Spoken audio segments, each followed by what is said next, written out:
పరిస్థితులు ఉన్నాయి. పరిస్థితుల్లో కూరుకుపోతున్నావే కానీ పరిస్థితుల్లోంచి విడుదల రావట్లేదంటే కారణం ఏంటి చెప్పండి ఇప్పుడు?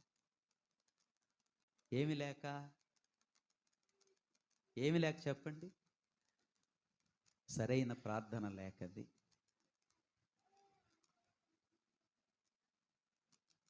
సమస్య లేని కుటుంబం అంటూ ఏదీ లేదు, సమస్య లేని వ్యక్తి అంటూ ఎవరు లేరు.